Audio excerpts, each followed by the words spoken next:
Give us a little background about yourself and your education and where you're from. Okay. Well, my name is, of course, Adrian Jarrell Rivers. I'm from Valdosta, Georgia. I've been here all of my life. I have a degree, a bachelor of arts in music, and I also have a master of arts in Christian studies with an emphasis in pastoral studies. And I just completed the Christian studies degree this March. Right, right. So congratulations on that. Appreciate that. Definitely. That's a big deal. We need more, definitely more educated pastors.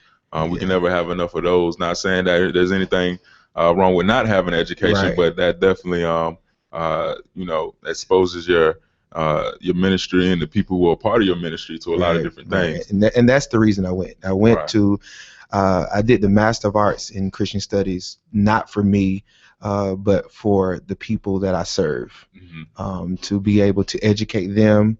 There were a lot of things that I wanted to know coming up as a young preacher, young minister, and a lot of the resources just were not available. Right. And right. so instead of just sitting around waiting, I decided that I would take the initiative and educate myself by going to school and actually pursuing the degree.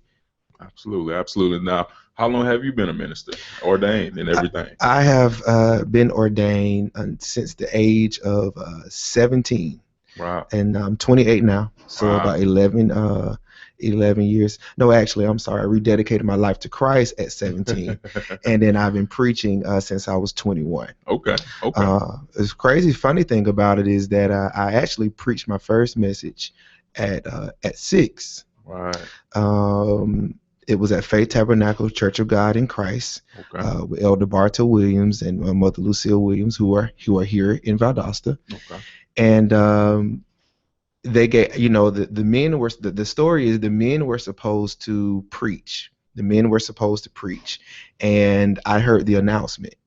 And so, I had a little Bible with the picture Bible, and all the men got up to preach, and he didn't call my name. Wow. And so I remember going home. I was really upset, and they called the pastor to tell him that, Adrian had a message prepared Right. to speak with the men. Right. And so I think it was maybe like one first Sunday, they had a little table they made into a podium, put a microphone there, Okay. and I preached the main message that Sunday. Wow. It was probably about 5 minutes. Wow. What was the topic? It was Psalm 103, I will bless the Lord. Hey. And it's talked about just being blessed,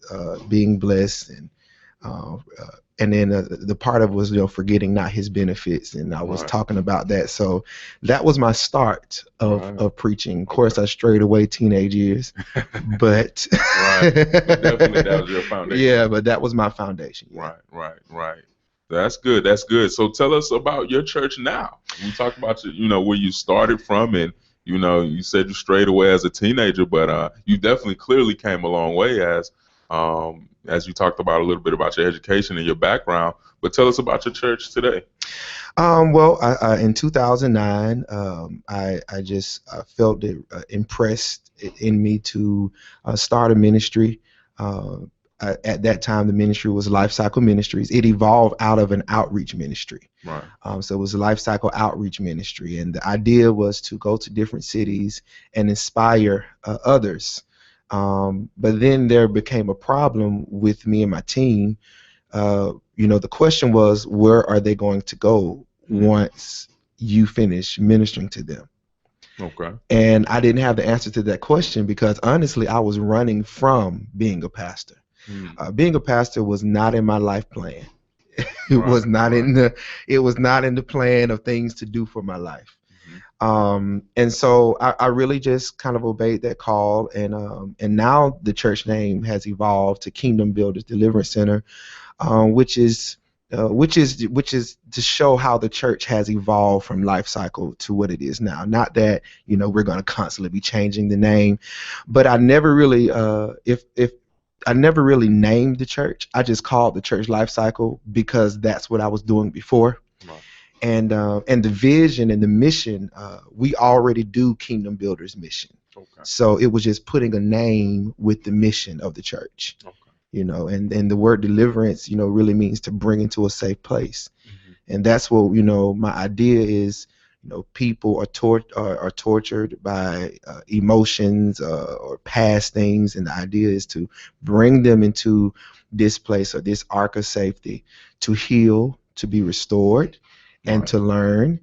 But the idea is not to just stay there, but the other end is to push forward, Right. is to push them forward and get back out there, get back in the fight. Right. So that's kind of where the church is, and we've been a ministry now. June the 7th will make a full 5 years. Full 5 years. That's good. Yeah, That's yeah, good. yeah. And how many members?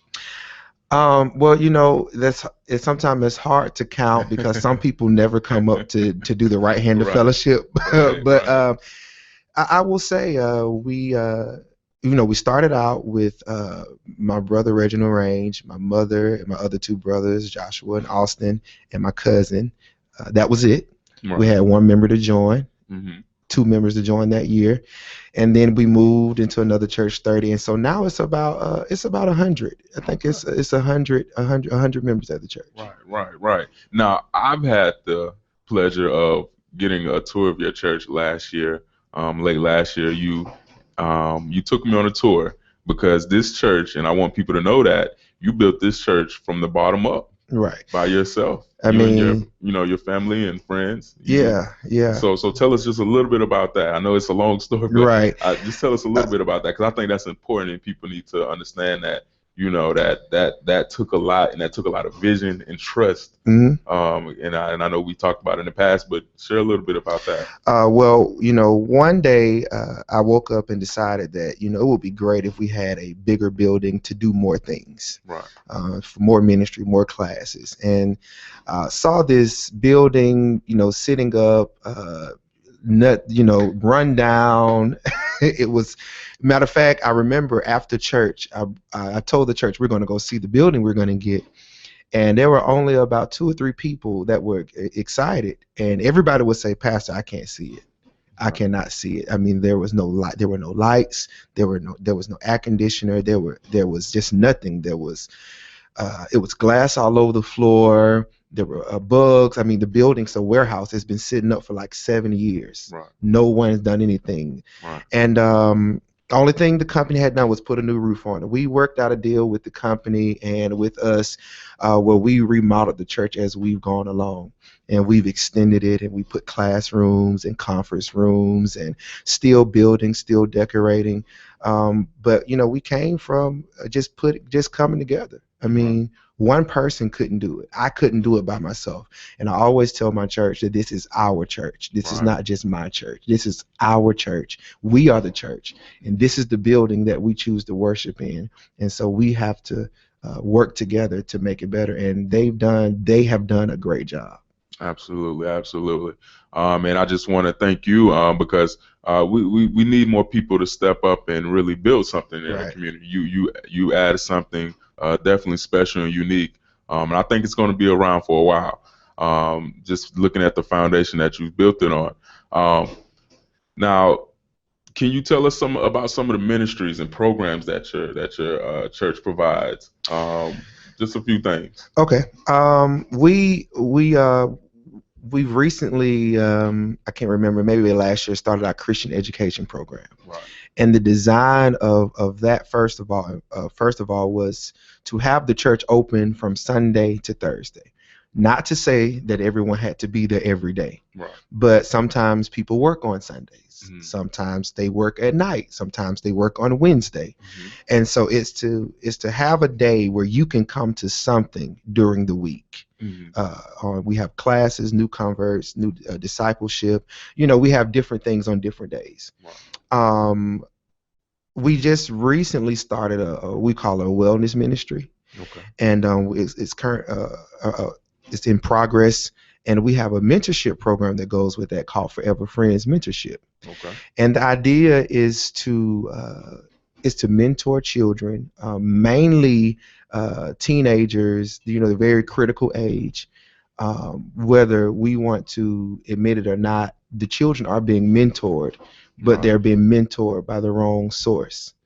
every day, whether it's media, whether it's the songs, whatever it is. And so have some positive influence. It is a Christian-based program, but it deals with real life issues. Maybe they have anger issues. Maybe they're dealing with things. It also is to promote family and to build the family unit.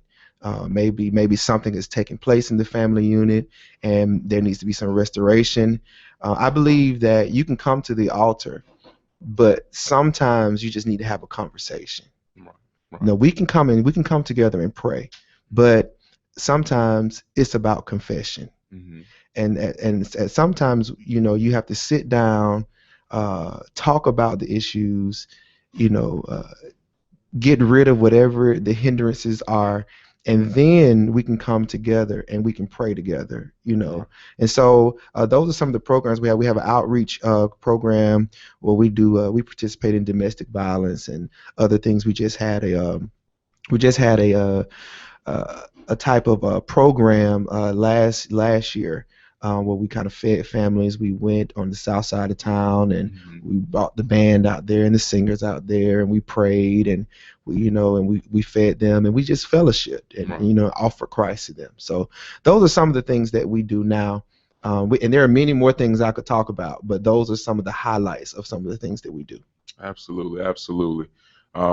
So, excuse me, you talked about rather, really building something in your ministries and programs surrounding people coming together. Mm-hmm.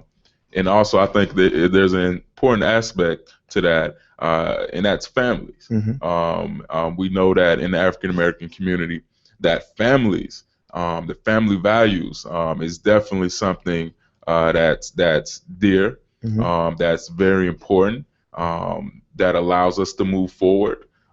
Historically, African Americans, when we are a family, mm-hmm. we do pretty well. Right. And today, that seems to be one of the greater needs of priority, mm-hmm. with our churches. So tell me more about families and what it means as a pastor to you, and how is it important to the community for you as a pastor, mm-hmm. To work with families, work with with the single parent, mm-hmm. Or with the child who doesn't have a home, or whatever the case may be. Mm-hmm. Well, one of the things that I do outside of church is I am a CSI worker for a company, and we basically, work with the therapist and do counseling type things. So I'm in the mental health field. Okay. And so that's my secondary job. And of course, I mentor at the Boys and Girls Club as well, doing music. And so last year, I got a chance to teach a program called Strengthening Families. Mm-hmm. And I got a chance to facilitate the parent group and the family group. Right. And doing that, I saw where, there are so many gaps. People are just living together. Mm-hmm. There's not really communication. They're just living in the same house. Some of the parents are just waiting for the children to graduate so that they can move on, and the children are waiting to graduate so they can get out of the house. Right. And it's such a critical age at that time, because that's the moment where you should be taking all the wisdom and all the knowledge that you can from adults and your parents. But if there is a break in communication, or the relationships are not founded on the right things, or there's been some things that have happened and there's been no healing, then that breaks up the family structure, and you're not getting what you need from your family. Right. This is when I believe that others start venturing out and joining gangs.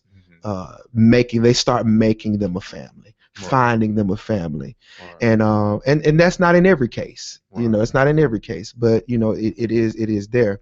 And so I believe that one of the themes for next year is not going to be anything deep. It's just going to be about building families. Mm-hmm. Just building families. Because if we build families, then we build the church. Right. If we encourage, the husband and the wife, and if we encourage the children, and if there's a single parent, if we as a church help those that are single or help the widows, not leave them to fend for themselves, not leave them to struggle by themselves, but understand that this is a collaborative effort. Community, it's in order to be a community, it has to be more than one person. It's a group of people, and if we can get back, to those important aspects, then we're going to have a healthier church. Right. Our boys are not going to always be missing the father figure, and in my case, I have a son, and so they won't be missing any aspect if we really focus on the family structure. We talk a lot about where this generation is, but I sometimes question where is the generation before this generation. What is the influence? We know what has happened that has caused this generation to be so out of whack. Right.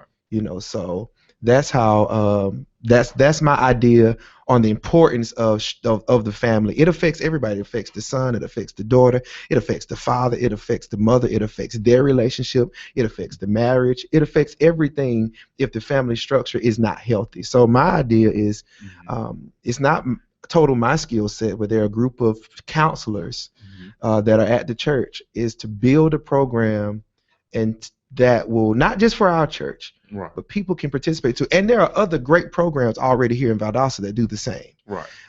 But to seek out that help, it's there for a reason. Seek out that help. Don't be so prideful where you feel like you can do it on your own. Seek out that help so the communication can really be good for the family. Okay. That's awesome. Providing counselors, I think is something that even working already in the field, is definitely necessary. And as a person from the sociology background, it's definitely something I believe in. Counseling is definitely important to our families, and it's needed. Give me 3 points. Give me 3 points what families can do right now to better their family situation, whether they're doing good or bad. Give me 3 points. Give me, just 3 things you think families can do right now who are listening out there who are thinking, that's all good, but what can I do right now to improve my family? I think support each other is a great one. To really support the dreams of each other, whether it be the mother or fathers trying to go back to school and the children are in need to help clean up more, or help out around the house so that the parent does not feel underappreciated. Number one for me is communication. And that's for most relationships, period. A good communication is going to set a great foundation. And the next thing is love. The Bible says love is patient, love is kind. It goes to talk about love keeps no record of wrong. That if we really focus on really loving each other, instead of remembering, oh, you did this to me, you did this to me, you said this to me, you hurt my feelings. First of all, that aspect alone, we'll apologize to each other. You'll love the person enough not to say hurtful things, because some things you just can't take back. There are some things when we get that we really feel that we shouldn't say in certain settings.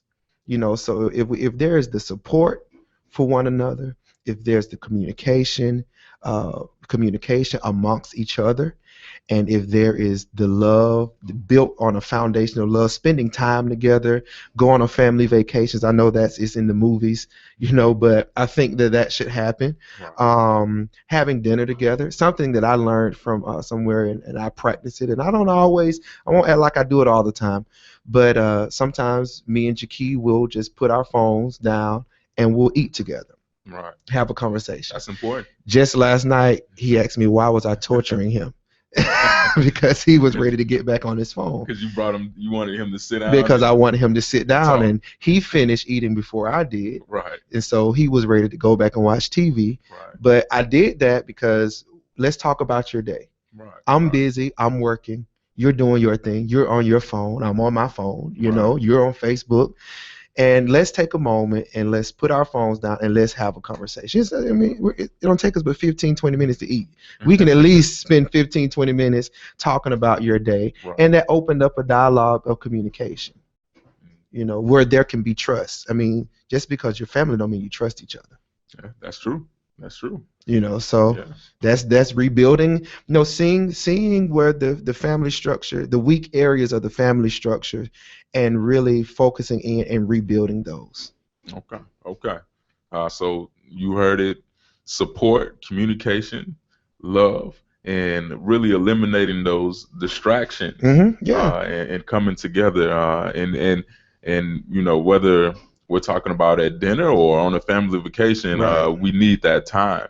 Right. We need that time to talk, to get to know each other, to build that relationship. Right. So I think those are some awesome points, and that's definitely something we can, you know, as families across the nation, you know, we can start doing that right now today, without bringing in the counselor, Right. you Yeah, know, those are bringing in the things that you pastor. can practice on, Right. you know, making sure that the person feels important. Right. I mean, I really think that, I mean, if no one else, if when you go home, you know, you should feel at home.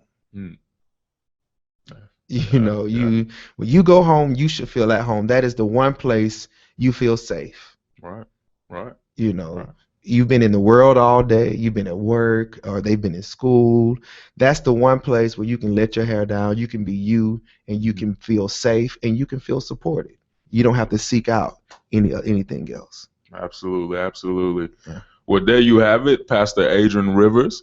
And Pastor Rivers, how can we contact you, or anybody out there who wants to contact you? Well, we have a website, adrianrivers.org. You can go check out the website. You know, I also have some music that I'm working on as well personally.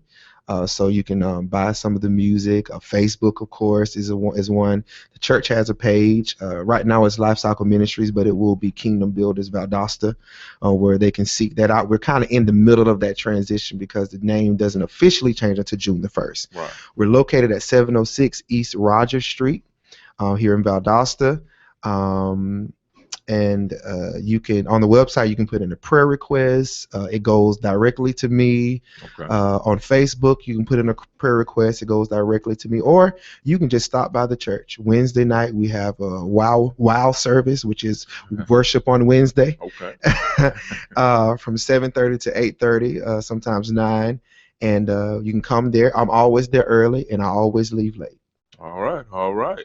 Well, there you have it. I want to thank you once again, Pastor Rivers, for coming in and talking with me on Real Lives, Real People.